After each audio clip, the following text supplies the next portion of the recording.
Ne te marie pas à celui qui ne te permettra pas de bâtir.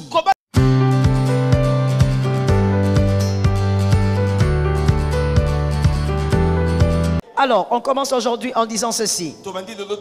Ne t'avoue pas vaincu. Conserve la vision. Ça tombe sur une maison 3 fois. Ça tombe sur une autre maison 4 fois. Il faut avoir la foi lorsqu'on pénètre la présence de Dieu. Croire que tu as entendu quelque chose que l'autre n'a pas entendu. Croire que tu as saisi quelque chose que l'autre ne peut pas saisir. Ne t'avoue pas vaincu au nom de Jésus. Conserve la vision.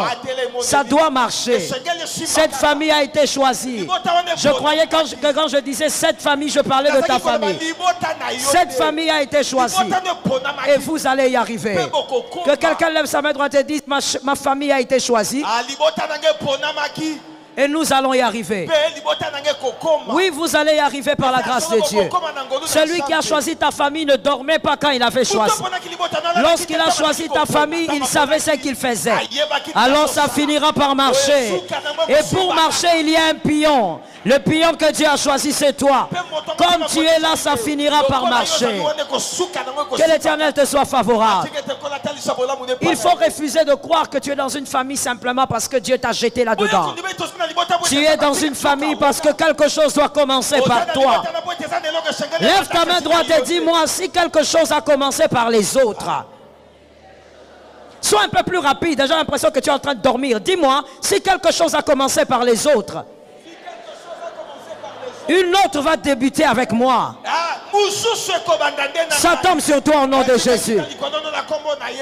Ne t'avoue pas vaincu. Conserve la vision. La famille restreinte se bâtit comme une nation. On a un idéal. Et on y travaille. Dans le présent, on travaille pour que cet idéal devienne le mode de vie pour les générations à venir. On a d'abord un idéal. On est dans une famille restreinte avec un idéal. Vous avez envie d'amener votre famille à être quelque chose. Vous y travaillez aujourd'hui pour que demain ça devienne le mode de vie de vos enfants et des enfants de vos enfants. On n'est pas seulement dans une famille parce qu'on a une femme, un mari, on mange, on boit, on fait des enfants, on achète des maisons. Il faut avoir un idéal, il faut bâtir sa famille. Et donc la famille dans le présent est un champ de semences qui sera un champ de récolte pour les futurs, pour la génération à venir. Dans le présent, c'est un champ de semences. Et c'est pour avoir un champ de récolte pour l'avenir.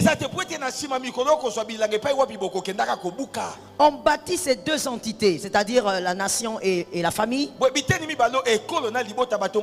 en ayant le regard dans le présent et en espérant dans l'avenir. Vous s'aimez aujourd'hui pour récolter demain. Ainsi, il faut vraiment travailler sa perception de vie, sa perception plutôt sur la famille. Il faut travailler dessus. On n'est pas dans une famille simplement parce qu'on doit être ensemble. On ne se marie pas parce qu'il faut être avec quelqu'un. D'ailleurs, laisse-moi parler à un célibataire et donne-moi un amen. Cet amen est pourri, donne-moi un bon amen. Je dis à un célibataire, ne t'attache pas à celui qui ne t'aidera pas à bâtir. Ne te marie pas à celui qui ne te permettra pas de bâtir. On se met ensemble avec celui qui te permettra de bâtir. Pas seulement manger, boire, faire des enfants. Vous devez bâtir une histoire. Et vous devez léguer aux générations à venir un mode de vie. Ainsi, on ne se marie pas sans idéal. Tu ne peux pas, je parle aux célibataires ici. Tu ne peux pas te marier sans idéal. Répétez ça. Tu ne te maries pas parce que l'âge est avancé. Tu ne te maries pas parce que tu as besoin de quelqu'un avec qui tu vas assoupir tes désirs sexuels. Tu ne te maries pas parce que tu veux avoir des enfants, des gens qui te ressemblent. Tu te maries parce que tu as un idéal. Il y a quelque chose que tu veux devenir. Il y a quelque chose que tu veux faire devenir aussi quelqu'un. Est-ce que quelqu'un m'a entendu? Celui qui se marie sans idéal choisira sans raison. Tu choisiras sans raison parce que tu t'es marié sans idéal. Et si c'est dans le mariage que vous découvrez vos idéaux, vous risquez de divorcer. Parce que vous allez vous rendre compte que celui que vous avez choisi ne ressemble pas à vos idéaux. Ne correspond pas à vos... Tu dois avoir déjà ton idéal avant. Et le connaître. Et tu fais ton choix par rapport à ton idéal. Ruth 3.1. Ruth 3.1. Naomi, sa belle-mère, lui dit: ma fille, je voudrais assurer ton repos afin que tu fusses heureuse. C'est ce que Naomi est en train de dire. Naomi dit à Ruth: je vais assurer ton repos. En d'autres termes, Boaz était le choix d'un repos. Naomi a aidé Ruth à choisir Boaz parce que Boaz correspondait à ce que Naomi voulait pour Ruth. On ne choisit pas un homme, une femme par rapport à son cœur. Au-delà du cœur, on choisit parce que ça correspond aux idéaux. Sinon demain tu vas nous dire que ta femme est sorcière alors qu'on ne divorce pas pour cause de sorcellerie. Ou encore tu nous diras demain: je veux divorcer parce que ma femme est un frein. Si c'est un frein, cherche l'accélérateur. Tu ne peux pas divorcer parce que tu as trouvé une mauvaise personne. Tu vas assumer ton choix. Voilà pourquoi je dis célibataire, tu es béni. Tu es béni. Tu es béni. Parce que toi tu vas choisir par rapport aux idéaux. Tu sais ce que tu veux et tu sais qui tu choisis. On ne bâtit pas une maison sans plan. Avant de bâtir une maison et d'acheter les matériaux, il faut avoir le plan. Et tu vas acheter les matériaux par rapport au plan que tu as. On ne choisit pas un homme parce qu'il a 1m80. On ne choisit pas un homme parce qu'il parle bien français. On choisit un homme parce qu'il correspond aux idéaux que j'ai. Ça tombe sur un célibataire quelque part. Celui qui est distrait n'a qu'à sortir. J'ai besoin des gens qui ne sont pas distraits. J'ai besoin des gens de foi. J'ai besoin des gens qui captent quelque chose. J'ai dit à une célibataire, on ne choisit pas une femme parce que cette femme, elle est jolie avec des cheveux soyeux. La beauté c'est bien, mais au-delà de la beauté, il faut aller quelque part. Il faut être capable de bâtir quelque chose. Que Dieu bénisse l'homme de Dieu pour le livre qu'il a écrit, bâtir son histoire. Il faut bâtir son histoire, bâtir sa famille. Que l'Éternel t'aide à bâtir ta famille. Regarde la petite vision de certaines personnes qui sont là. Toi tu crois que bâtir ton histoire c'est faire étudier les enfants et c'est fini. Voilà pourquoi quand ils grandissent tu crois que ton devenir dépend de tes enfants. Tes enfants doivent t'aider. Tes enfants doivent te loger. Tes enfants. Ils ont leur destinée. Bâtis ton histoire en dehors de tes enfants. Les enfants font partie de de ce que tu bâtis, mais en réalité, même sans tes enfants bâtis ton histoire. Ça tombe sur quelqu'un. Il faut choisir par rapport aux idéaux. Sinon vous allez nous donner des raisons bizarres pour divorcer. Que l'Éternel t'aide. Tu dois savoir quel type de famille tu veux bâtir. Quel type de foyer tu veux avoir. Si tu connais quel type de famille tu veux bâtir, alors premièrement, voici ce que tu vas faire. Tu conserveras la vision sans rechercher à être ce que tu deviendras jamais. Tu sais ce que tu dois être. Tu sais ce que ta famille doit devenir. Tu vas te battre pour conserver ce que tu sais. Et tu ne chercheras pas à devenir autre chose.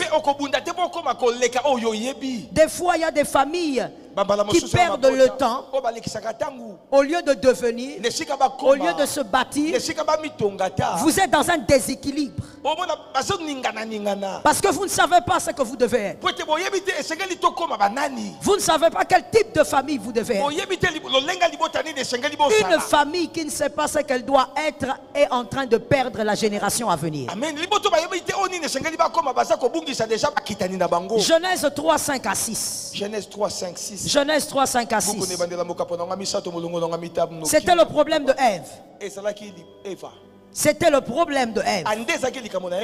Ève n'était pas dans le jardin pour avoir une intelligence ajoutée.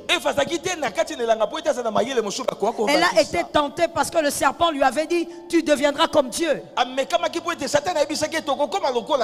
La Bible dit elle vit le fruit et elle vit que c'était bon pour ouvrir l'intelligence. Mais elle n'était pas là pour ça. Elle était là pour garder et cultiver. Tu dois savoir, ta famille a été appelée à devenir quoi pour rester là. Et pour ne pas perdre le temps dans des imitations qui ne vous amèneront à rien. Lorsqu'on imite sans intelligence, on se perd. Tu dois savoir d'abord à quoi ta famille a été appelée. Ça va t'éviter de dire à ton mari: je veux que tu sois comme tel. Ça va t'éviter de dire à ta femme: je veux que tu sois comme tel. Voilà pourquoi personnellement moi j'ai toujours cru, c'est mon avis, que l'Afrique n'a pas besoin de la démocratie à l'européenne. Non. Pourquoi? Selon moi, pour deux grandes raisons. La première, c'est que rien ne doit nous convaincre que cette démocratie est la meilleure. Quelle est la meilleure? Que c'est un modèle. En quoi c'est un modèle de démocratie? Deuxièmement, nous n'avons pas le même fondement culturel. Voilà pourquoi nous ne pouvons pas parler comme eux. Nous ne pouvons pas agir comme eux. Lorsqu'on imite sans réfléchir, on se perd sans conscience. On ne doit pas imiter sans réfléchir. Voilà pourquoi ce qui est démocratie là-bas, chez nous ce qu'on essaye de faire, c'est un grand désordre et rien d'autre. Parce qu'on essaye d'imiter sans conscience, sans réfléchir. Oui, je suis d'accord avec moi-même, mon frère. Il faut donc faire attention avec l'imitation. Il faut savoir à quoi ta famille a été appelée pour conserver, pour y travailler. Ce que tu apprécies n'a pas existé pour rien. Ça existe pour une raison. Mais ce que tu apprécies a aussi un prix. Est-ce que quelqu'un m'entend? Amen. Il y a des gens qui aiment passer leur temps sur le banc d'appréciation. Que quelqu'un lève sa main droite et me dise, je dois quitter de ce banc-là. Tu es sur le banc d'appréciation depuis que tu as commencé. Tu es seulement là. Là-bas ça va. Pourquoi chez moi c'est comme ça? Pourquoi ça ne marche pas ici? Pourquoi ma mari n'est pas comme ça? Pourquoi ma femme n'est pas comme ça? Pourquoi mes enfants ne sont pas doux comme ça? Rien n'est un fait d'hasard. Tout ce que tu apprécies a été travaillé. Répétez ça. Même la création a été travaillée. La Bible dit Dieu a travaillé combien de jours? 6 jours. Il s'est reposé le 7e au Shabbat. Tout ce que tu apprécies a été travaillé. Même pour que l'homme soit homme, il a été travaillé. La femme a été travaillée. Comment veux-tu avoir une famille puissante si tu ne la travailles pas? Quitte un peu le banc de l'appréciation. Mets-toi maintenant à travailler ta famille selon tes idéaux. Et que ta famille soit puissante. Ça tombe sur quelqu'un. Il faut quand même, au nom de Jésus, que nous ayons aussi des familles milliardaires, mais des enfants de Dieu. Pas là dans la liste des milliardaires, vous êtes 40e, 50e. Et tu es tellement pourri dans ton esprit que tu penses que c'est un problème de gris-gris. Quand un enfant de Dieu commence alors à évoluer, tu dis, il y a les gris-gris quelque part. Mon frère, travaille. Travaille ta famille. Sois décidé d'avoir une famille sur laquelle tu travailles. Tu introduis des valeurs pour que cette famille soit puissante demain. Quel jour on dit ce sont les héritiers de tel. Et ils ne sont pas que des héritiers parce qu'ils ont des biens, mais ils sont des héritiers parce qu'ils sont aussi héritiers de certaines valeurs. Est-ce que quelqu'un m'entend bien? Est-ce que tu sais pourquoi on ne peut pas permettre? Normalement, on ne permet pas qu'un prince épouse n'importe qui. Qu'il aille trouver une fille façon là, qu'il t'attrape seulement là et puis t'épouse. Il y a des choses à conserver. Je suis d'accord avec toi, mon frère. Il y a des choses à conserver. À partir d'aujourd'hui, en tant que chrétien, tu dois changer ton système de pensée.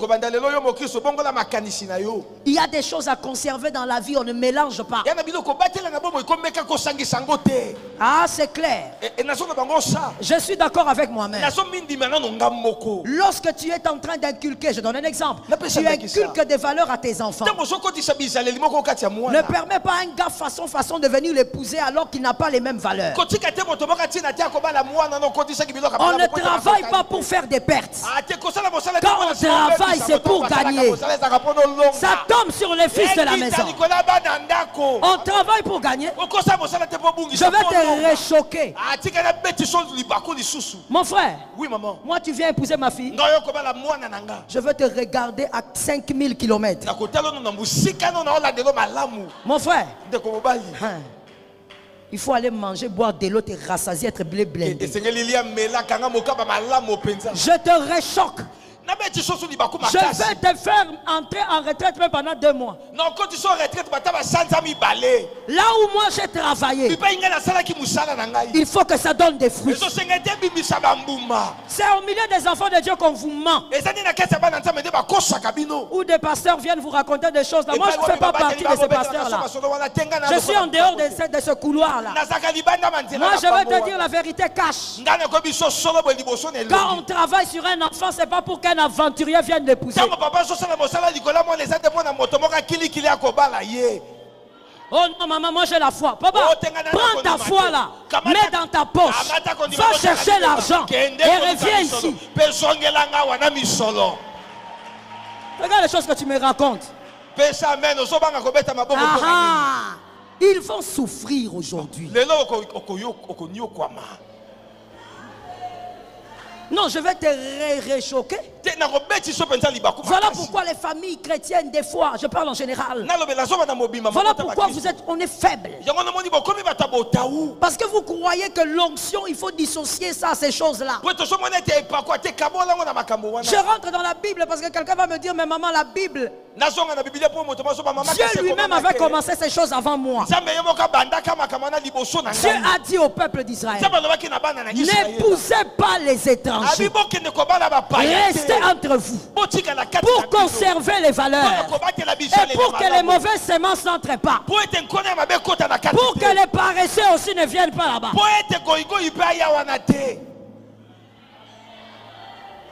Toi, tu crois qu'on prend sa fille, on l'éduque, on introduit les valeurs, on fait les valeurs du royaume.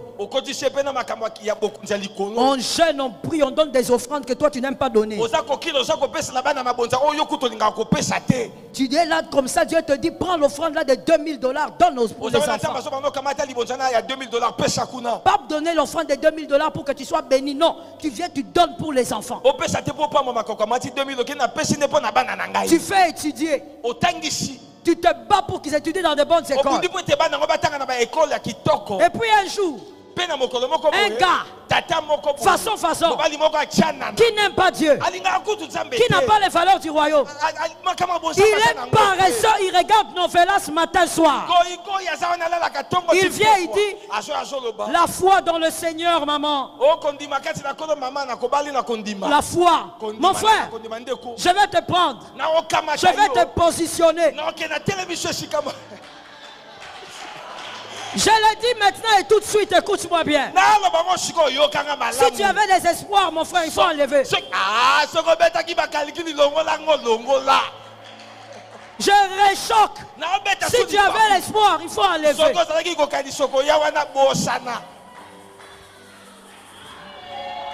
Bossana. Répétez. Frère Bossana.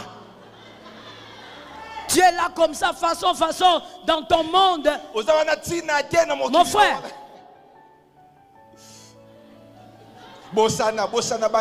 Les jours de son anniversaire, on célèbre. Toi, tu vas venir la prendre. Tu l'amènes dans une atmosphère où on ne fête rien. On ne fête rien. Quand on dit anniversaire, tu regardes, tu dis anniversaire. Quoi? Mon frère, on ne bâtit pas pour perdre. Si quelqu'un m'entend bien, tu dois décider de bâtir une famille puissante pour gagner demain. Tu as des enfants, tu dois savoir quel type de filles, de fils, tes enfants vont avoir comme mari.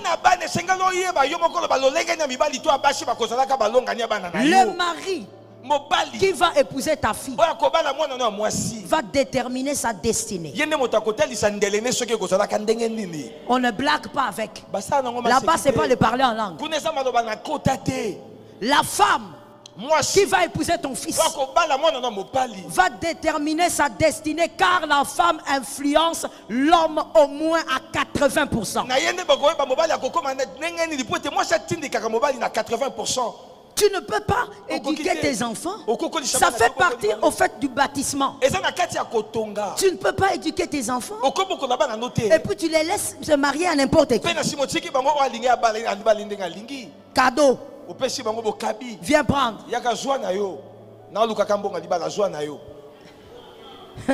Répète. Voilà pourquoi on est faible. On bâtit une famille pour bâtir un empire. C'est normal que tu n'entendes pas. On t'a déjà pourri l'intelligence. Je reprends. On bâtit une famille pour bâtir un empire. Il faut bâtir un empire. Quand tu meurs sur ton lit de mort, tu es fier de ce que tes enfants sont devenus. Tu regardes leur mari, tu es fier. Tu regardes leur femme, tu es fier. Tu meurs avec la joie. Et tu sais qu'après toi, il y aura de gloire en gloire. Toi, tu vas laisser un gars façon qui entre dans la famille. Dès que lui il entre dans la famille, il commence à regarder. Ça, c'est la personne de qui? Ça, c'est la maison de qui? Il commence à faire vendre les parcelles à ta fille systématiquement.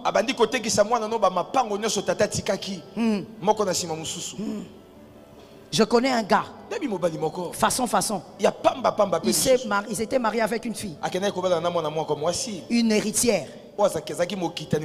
Elle était la seule héritière. Il a fait vendre à la pauvre petite les parcelles là-bas à Gombe. Il a fait vendre. Au nom de l'amour. Et après ça, le gars a pris son pactole. Il a disparu. Avec certains documents même parcellaires. Parti. La fille était en larmes, elle ne savait plus quoi faire. C'est le pasteur Camille qui avait réglé ça. Je ne sais même pas comment il a réglé ça. Les genres de réalités qu'il y a sur terre. Pourquoi? Parce que toi tu penses que ta famille est un jeu. Ta famille n'est pas un jeu. Ce n'est pas un lieu de blague. C'est un lieu où on forme des hommes puissants pour demain. Est-ce que quelqu'un m'entend? Il faudrait que dans ta famille, la manière dont tu vas la travailler, que dans ta famille, il n'y ait pas d'homme ou de femme qui aille mendier chez les occultistes. Ça tombe sur ta vie. Qui ne mendie pas chez les occultistes. Que vous soyez capable vous-même de construire des entreprises, créer des entreprises, soyez puissants, puissants dans tous les domaines. Ça se travaille, ça commence un jour. Voilà pourquoi je veux dire à un marié ici, que le marié me donne un amen. On n'a pas le temps de perdre ou le temps à perdre avec les disputes, avec des petits problèmes inutiles. Non, j'ai fait ceci, tu n'as pas fait cela. On n'a pas le temps. Là où on ne s'est pas compris, on met dans les tiroirs. Faisons les choses, le temps est court. Ça tombe sur ta maison. Lorsqu'on se marie, il faut grandir dans la maturité. Là où on n'est pas d'accord, on ne gaspille pas le temps. Et laisse-moi dire encore aux mariés, là où on n'est pas d'accord, non seulement on ne gaspille pas le temps avec les disputes, mais on ne gaspille pas le temps aussi en boudant. On n'est pas des bébés. Mon frère, que les hommes me donnent un amen. C'est vrai que ta femme t'appelle bébé, mais tu n'es pas bébé. Ah, toi tu dis pas ce que je dis. Pourquoi? Tu as dormi où? C'est vrai que ta femme t'appelle bébé, monsieur le marié, mais tu n'es pas bébé. Regarde le barbe dure que tu as. Tu n'es pas bébé. Il faut grandir. Tu es là comme ça en train de bouder plus de 45 ans. Tu Toi tu crois que tu as le temps de bouder? Tu ne penses pas que c'est le temps de bâtir une histoire, de faire des projets? Listen. Moi et mon mari, quand on n'est pas d'accord, évidemment, on n'est pas d'accord pour beaucoup de choses. Et quand on n'est pas d'accord, on prend la chose là, on met là. Maintenant, parlons de ça. Parlons de ça. On fait comment? On fait comme ceci. Il n'y a pas de colère à mettre ici, on n'a pas le temps.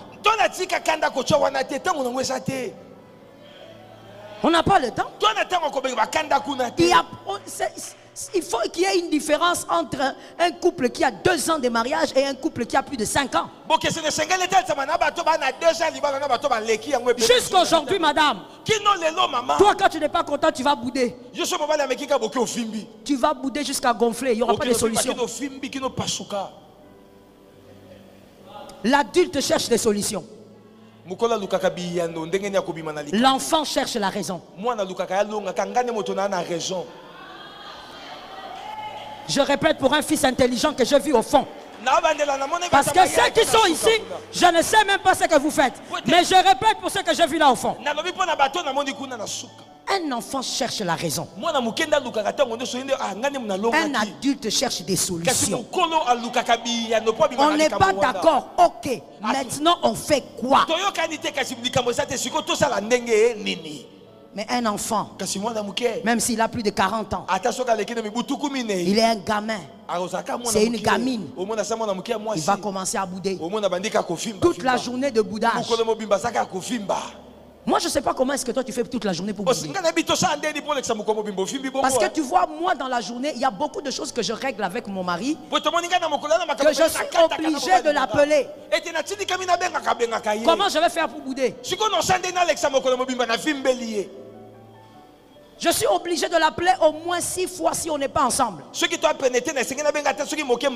quand je l'appelle, c'est pour régler certains problèmes qu'on doit régler ensemble. Je dois avoir son avis. Toi, tu crois que le temps, tu dois le perdre en boudant. Que quelqu'un me dise, il faut grandir. Il faut grandir. Si tu n'es pas adulte, ne te marie pas. Si tu as encore les gènes du boudage, mets ça dans les dictionnaires. Tu as les gènes du boudage. Ou du boudantion, du boudement. Ou du bouddhisme. Mais bouddhisme, ça c'est autre chose. Non, boudement, ça c'est bien. Boudement. Il faut mettre ça là où tu veux. Il faut grandir. Il faut bâtir. Let me talk, I will say it. À un certain âge dans le mariage, il ne faut plus permettre aux enfants de constater que vous n'êtes pas d'accord. À un certain âge, ça doit disparaître. Il faut que les enfants disent, on n'a pas encore vu papa et maman se disputer. À un certain âge, il faut les épargner ça. Ça devient dangereux pour leur psychologie. Mais non. Toi tu es vieux, vieux comme tout. Tu es tellement vieux qu'on ne connaît même plus bien ton âge. Si la carte de l'électeur là vraiment c'est correct. Ah, encore congolais. C'est ce que j'allais dire justement. Une fois j'étais en train de regarder, on regardait les matchs avec mon mari. J'ai dit, cet homme-là qui court là, il ne peut pas bien jouer, il faut le sortir. Mon mari me dit non, il joue bien. Il ne joue pas bien, regarde comment il est fatigué. Il est vieux. Et mon mari qui me dit non, il est d'ici, c'est 83. Cet homme-là que j'ai vu là. Ah non, non, non, non, non. Ce gars-là, il a même le double de ça. Il est vieux. Frère, peut-être que tu ne connais même plus ton âge tellement que tu as rabaissé.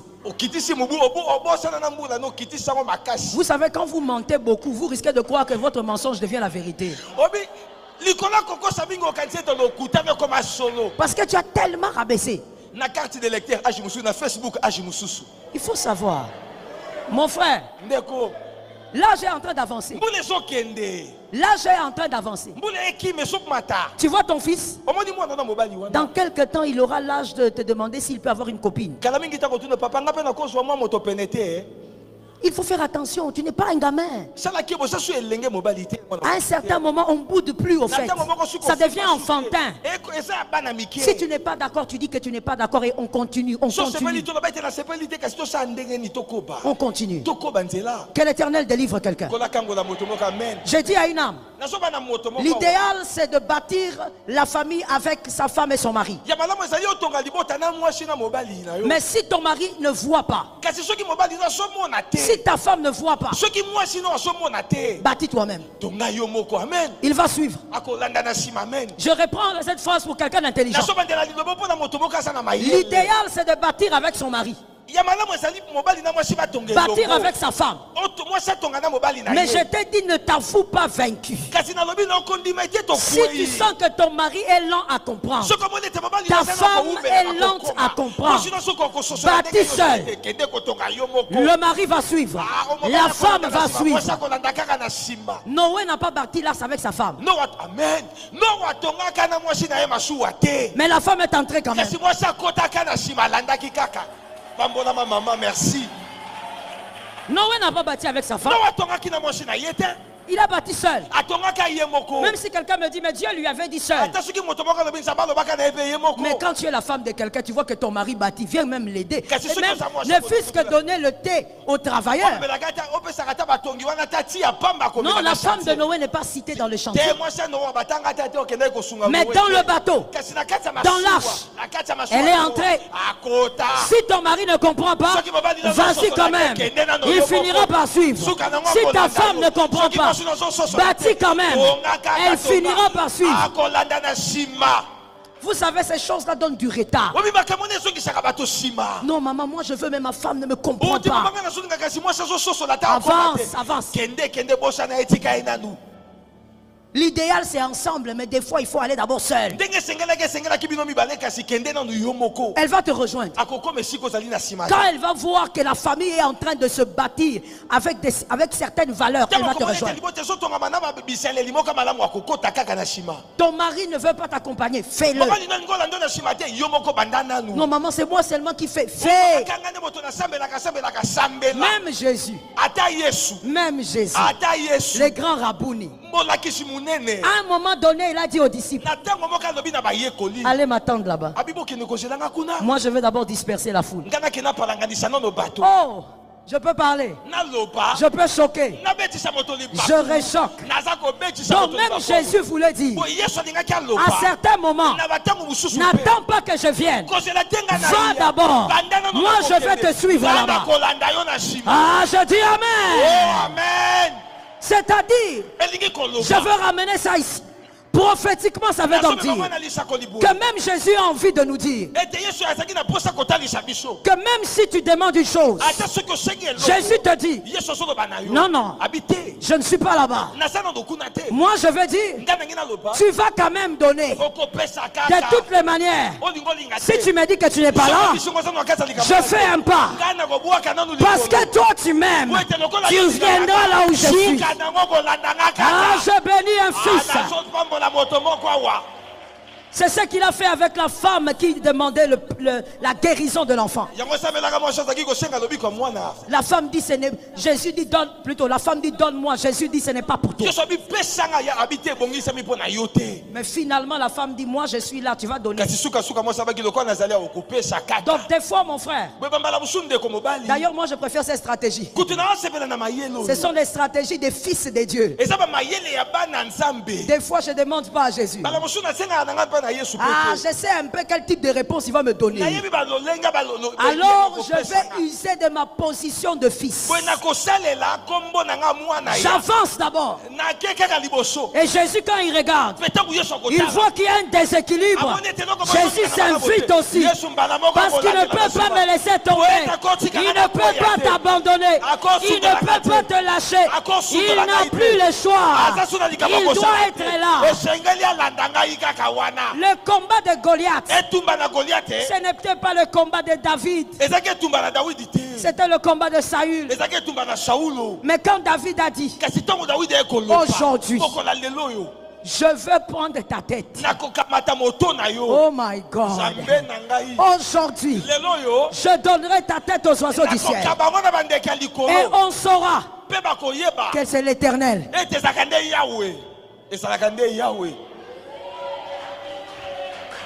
David, qui t'a envoyé là-bas? Son frère lui a dit sa malice. Donc, ce qui a poussé David à être là, sa curiosité et sa malice, on va le dire aussi. Dieu ne l'avait pas envoyé. Toi, tu es inversé. Dieu ne l'avait pas envoyé. Il est allé là-bas par lui-même. Mais dès le moment où il avait dit, on saura que c'est l'Éternel. L'Éternel regarde. Il dit, ce petit-là, il a créé des problèmes. Allez maintenant défendre la réputation. Des fois, mon frère, même quand tu sautes, que Dieu ne t'avait pas dit, il va venir défendre la réputation. Alléluia. Il va venir défendre la réputation. Est-ce que quelqu'un m'entend bien? Quand Dieu est dans la chose, ou même quand il n'est pas dans la chose, si toi tu sautes par la foi, il va venir défendre. Il va venir défendre. Je dis à quelqu'un, si ton mari ne t'accompagne pas dans le foyer, dans la famille, avance. Bâtis. Arrête de te plaindre. Tourne un peu la page des plaintes. Vous savez, la vie est longue. Hein? Imaginez que vous soyez avec votre mari pour plus de 50 ans de mariage. Et toi tu passes ton temps dans les plaintes. Tu vas mourir avant le temps. Tourne la page. Focalise-toi sur les choses qui vous aident à avancer. Les bons côtés de ton mari, de ta femme pour bâtir. Les bons côtés de ton mari et de ta femme pour bâtir. Que l'Éternel vous soit favorable. Amen. Que ta famille soit la pépinière des hommes grands. Amen. Je te donne cet amen là, ma soeur de grâce. Que la grâce soit avec toi. Que ta famille soit une pépinière des hommes puissants. Voilà pourquoi je pleure ce soir en disant, bâti avec un idéal. Tes enfants là, tu veux en faire quoi? Quand ils sont dans ta maison, tu es le potier. Tu façonnes. Quand ils seront en dehors, ils auront leur vie. C'est là qu'il faut façonner. Que ta famille soit une pépinière des hommes glorieux. Que ça ne soit pas une maison où des petits enfants calomnient les tantes et les oncles. Et vous encouragez ça. Une maison de désordre. Une maison là où on met la musique païenne. Une petite fille comme ça met le pagne sur la hanche et commence à danser. Une maison alimentée par les esprits diaboliques. Non. Que chez toi, dans ta maison, je ne sais pas comment faire. Tu sais, je ne sais pas comment faire, Serge. J'ai envie d'entrer dans la tête des gens, mais je ne peux pas. Même quand tu pries avec tes enfants, façonne-les.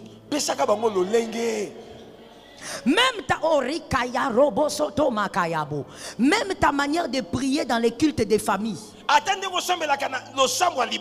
que ça soit une manière de prier pour façonner les enfants. Je te donne un exemple parce que je vois que tu comprends pas. Quand tu pries avec les enfants, tu es en train de dire, Seigneur, je te remercie. Parce que toi, tu es un Dieu puissant. Tu es le Dieu des miracles.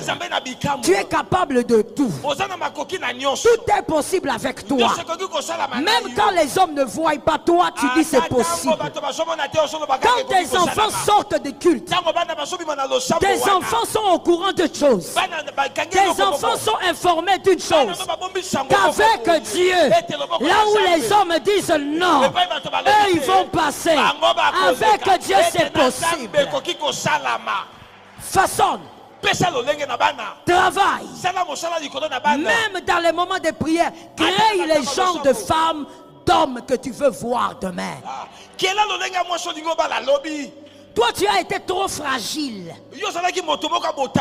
On t'a trop blessé par tes parents. Tu as grandi fragile. Crée des enfants forts.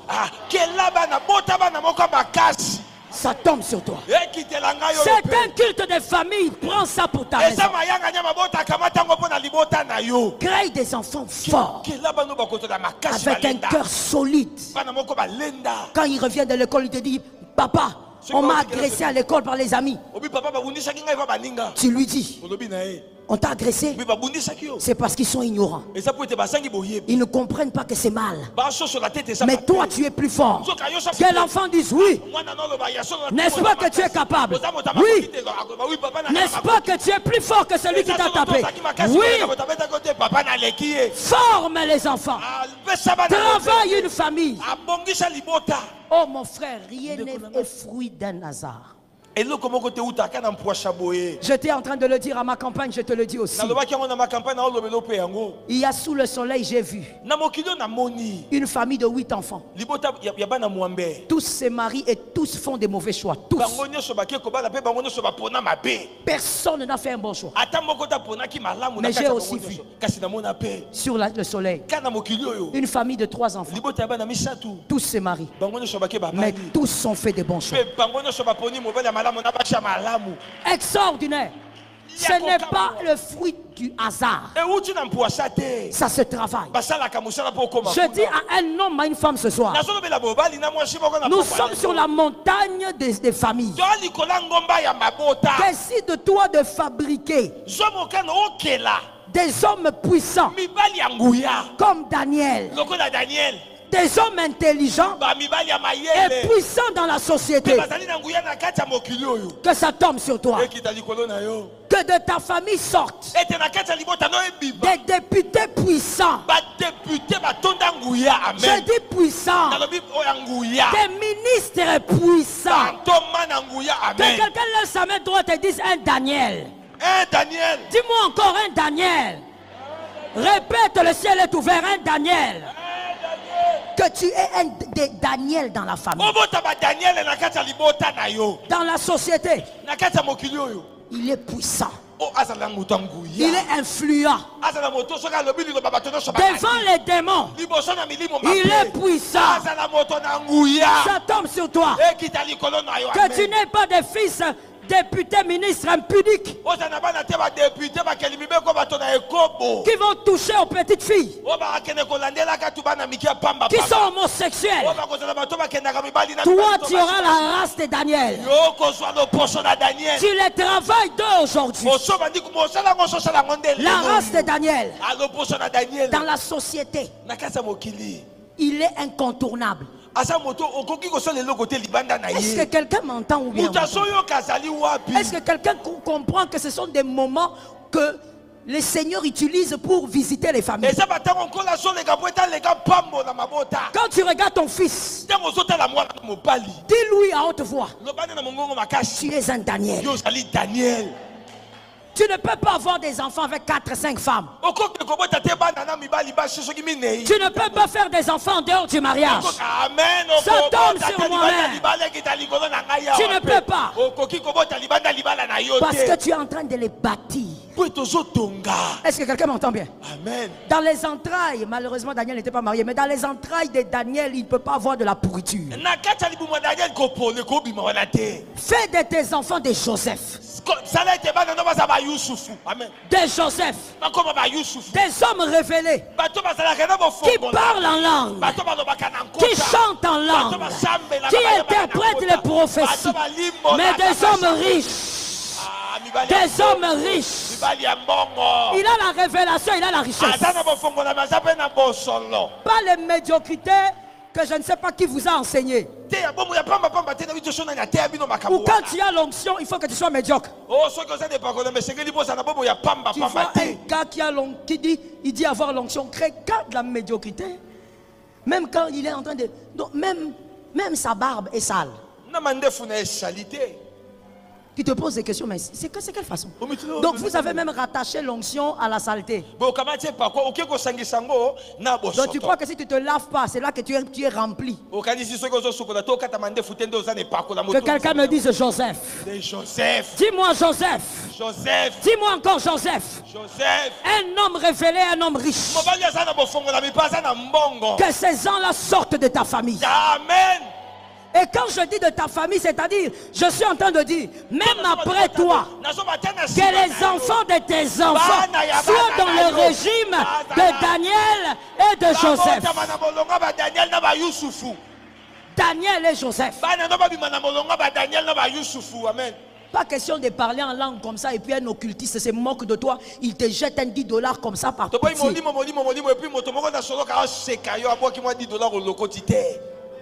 Tu es dans les slogans ou tu es dans la vie de Dieu? C'est une question. Tu es dans les slogans ou tu es dans la vie de Dieu? L'or et l'argent appartiennent à ton père. Travaille. Apprends à tes enfants à aimer le travail. Sors la paresse de tes enfants. Sors ça. Qu'ils aiment travailler. Qu'ils aiment leurs études. Non, même s'il boude, il va finir par aimer. Qu'il aime crée le travail à la maison pour les enfants.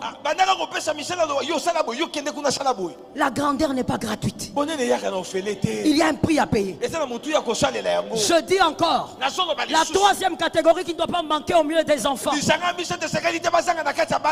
Crée les Esther. Des femmes puissantes. Des femmes qui prient. Mais aussi des femmes puissante dans la société. Que quelqu'un lève la main droite et dit Seigneur, permets-moi d'avoir des Esther. Seigneur, permets-moi d'avoir des Esther. Une femme qui prie. Une femme puissante. Une femme influente. Mais une femme aussi belle. Il ne faut pas nous sortir ta fille comme ça là. On la regarde, on dit c'est quoi? Qui t'a dit que l'onction est contre la beauté? Prends ta petite fille là, nettoie-la bien, apprends-lui qu'il faut mettre le parfum. Apprends à ta fille qu'il faut bien tirer les cheveux. Apprends à ta fille qu'il ne faut pas sortir si tu n'es pas un peu parfumé. Apprends à ta fille comment marcher un peu avec un peu de talon. Apprends à ta fille que les cheveux doivent sentir bon. Il ne faut pas créer un jeune forcé à ton mari. Ton mari commence à faire un jeûne où il dort par terre parce qu'il fouille tes tissages. Les odeurs qui sortent de là. Même le diable, il préfère s'en préserver. Même le diable, il ne peut pas s'approcher. Il sait que ça c'est fort. Mon frère, Dieu n'est pas contre la beauté. D'abord, que les frères façon me donne un amen.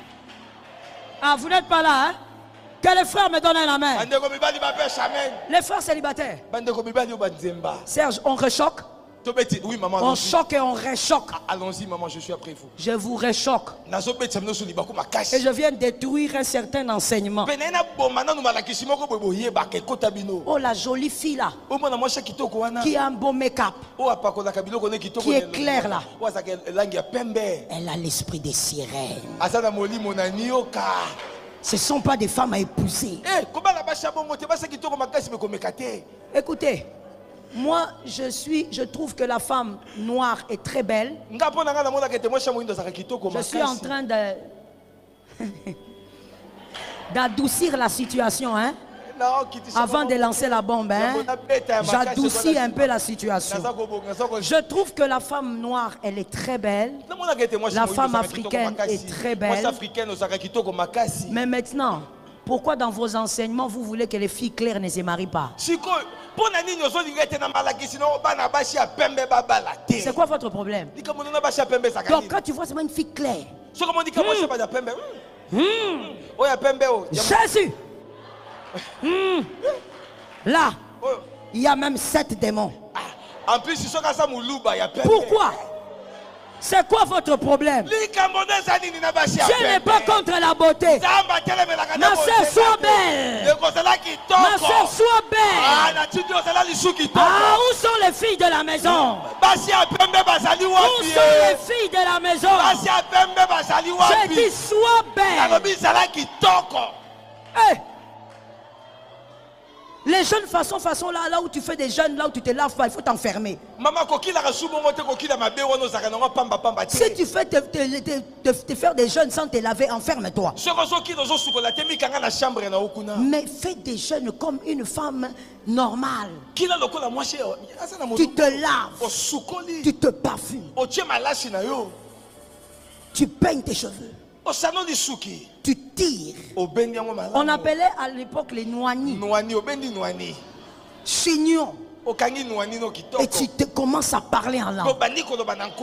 Est-ce que quelqu'un m'entend? Dieu n'est pas contre la beauté. D'ailleurs, je parle aux hommes célibataires. Marie, la fille claire là. On t'a trop fait peur. Oh non, la fille là, comme elle est comme ça. C'est dangereux. Mon frère, faux. Faux. L'aime le trouver partout. La fille jolie là. Si tu sens que tu peux. Ah, parce qu'il faut pouvoir. Hein? Il faut pouvoir. Si tu sens que tu peux, tu fonces. Est-ce que quelqu'un m'entend bien? Amen. Il ne faut pas non plus aller vers la fille là. Tu vois comment elle est belle comme ça. Tu vois la peau là. On entretient ça avec un peu de savon, un bon lait de beauté, un bon parfum. Vous savez, quand quelqu'un est paresseux, il va dire les femmes sont matérialistes.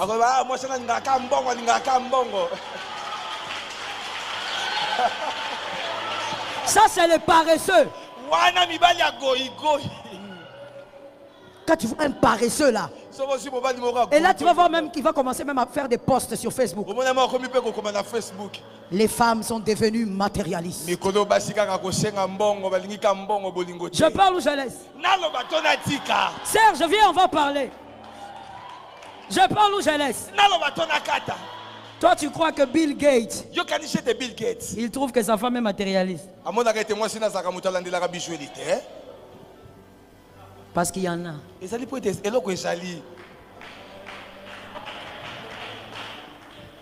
Toi, tu trouves qu'elle est matérialiste parce que tu es paresseux.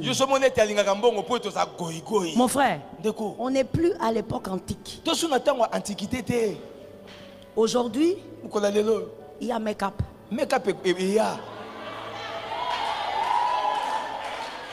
Il y a quelqu'un qui va dire, ah, mais moi, ma maman, elle ne mettait pas le make-up. Toi, oh, maman, je parle. Je parle. Je demande, est-ce que je parle? Je libère. Ta maman, elle ne mettait pas le make-up. Mais celui que tu vas épouser, ce n'est pas ta maman. On n'est pas à l'époque de ta maman. Ta maman est née en 1943. Maman, non, Mouta Congo belge. 43. Mouta Congo belge. Non, j'ai oublié. Les frères là qui est là derrière, là, c'est pas ça. Ta maman est née en 1932. Je m'en connais mon boutou. Maintenant, toi, tu veux que ta femme d'aujourd'hui, elle mette ce que ta maman mettait.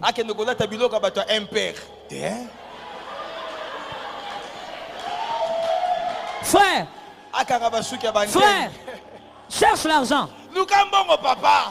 Cette amène là est pourrie. Donnez-moi l'argent. Cherche l'argent. La femme là, c'est pas gratuit. Les paresseux aiment toujours des phrases comme la femme aussi doit m'épauler. Paresseux. La femme, elle est là pour t'aider. On aide celui qui a quelque chose. Mon frère, si tu n'arrives pas à aller prendre la fille là qui coûte un peu par rapport à ta poche, va un peu vers un peu. Maman, tu prends ça comme ça. Allez vers un peu. Parce que, frère, tu risques d'être frustré pour rien. Tu risques d'être dérangé pour rien. La femme, en tout cas la femme équilibrée en Jésus, elle n'est pas matérialiste. Mais elle ne peut s'épanouir et être belle sans argent.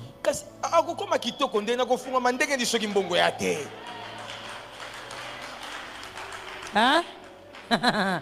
Je vois la souffrance sous le cache-nez. Vous avez des cache-nez, mais je vois votre souffrance. Souffrance sur souffrance. Mon frère, ça n'a pas commencé avec moi. Dieu lui-même, avant de faire arriver Ève, il a veillé à ce qui est tout là-bas. On lance une dernière chose et puis on s'arrête. Sinon, ils vont asphyxier. L'apôtre va trouver que tout le monde, personne n'est là. Il va trouver les terrains vides. J'ai dit. Aïe, aïe, aïe, aïe, aïe, aïe, aïe, aïe. Aïe, aïe, aïe, j'ai pitié. Je vois un frère là-bas dans les caches de dire maman, ça suffit, ça suffit.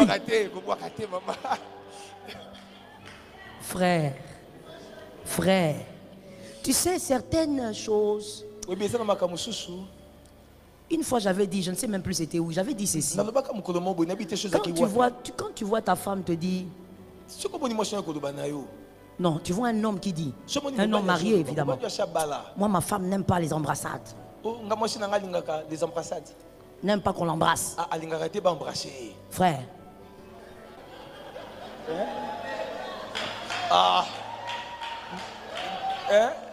Je parle ou je laisse? Mais je ne comprends pas. Pourquoi vous êtes mal à l'aise?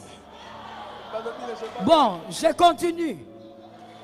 Quand un homme marié dit, parce que moi je suis pasteur, j'entends ça.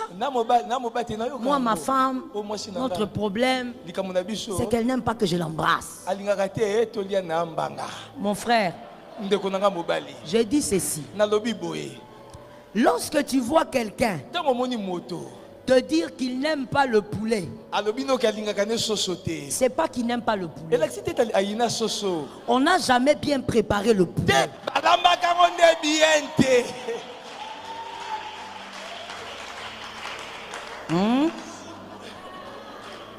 Hein? Pourquoi tu me regardes comme ça? C'est-à-dire quand tu vois qu'une femme dit, moi je n'aime pas les embrassades chérie, moi il faut seulement aller direct. Le problème ce ne sont pas les embrassades. Ta manière d'attraper là. C'est ça le problème. Il y a un petit problème avec ta manière. Il y a un monsieur qui me disait, oh non maman, moi ma femme elle n'aime pas que elle n'aime pas les préliminaires, elle n'aime pas que je la caresse. Oh comment? Attends d'abord, les gens me regardent bizarrement. Tu es mineur? Si tu es mineur, il faut sortir hein. C'est famille glorieuse. Il dit non. Moi, ma femme n'aime pas les préliminaires. Maman, je vous dis la vérité. Elle est là, elle est là. Les hommes, là, tu le vois, dit, elle est là, maman, elle est là. Dis à maman maintenant. Dis à maman. Allez, dis à maman. Et la femme, elle est là. Maman, vous voyez, je fais tout.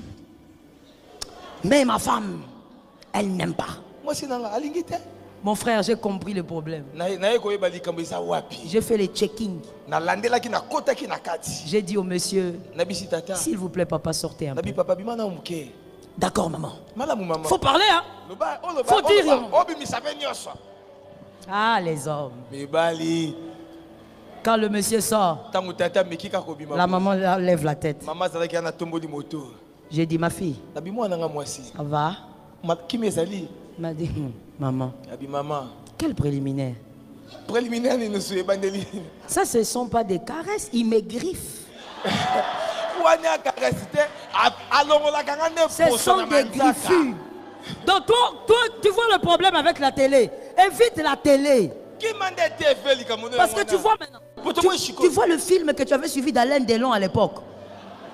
C'est ce film qui t'a abîmé aujourd'hui. Toi, tu crois que pour ta femme, il faut l'agresser. Tu l'agresses. Tu l'agresses. Tu dis préliminaire. Maintenant, voilà ce que je voulais dire. Vous savez, monsieur, je vais mettre un point là-bas, sinon l'homme de Dieu va me suspendre pour rien. J'ai dit, vous savez, il y a certaines insoumissions dans le foyer. C'est pas pour entêter la femme que je le dis, mais je suis en train de parler dans Famille Glorieuse. Je dois parler aux hommes et je dois parler aux femmes. Évidemment, c'est une mauvaise chose. Mais je suis en train de parler à toi, monsieur le marié. C'est pour te révéler des fois des choses que tu ne pourras pas apprendre à l'université. Certaines insoumissions dans le foyer, c'est attaché à l'argent. Quand elle se rend compte que tu es incapable d'être le chef, même financièrement, il y a des choses qu'elle commence à bafouer. Je ne dis pas qu'elle a raison, mais je suis en train de t'ouvrir les yeux. En tant que chef, avant même de te marier, prépare-toi. Dans le mariage, bats-toi comme un chef. Que l'on sache que tu te bats. Et madame, toi qui es dans l'insoumission, parce que tu es incapable de voir cet homme te satisfaire matériellement, tu dois savoir que ce n'est pas en créant des bras de fer qu'on arrive à améliorer la situation. Comme tu es l'aide de cet homme, sors le meilleur en toi pour aider cet homme à trouver ce qu'il faut. Le bras de fer vous retarde. Qui a capté la chose pour sa famille? Que Jésus te bénisse.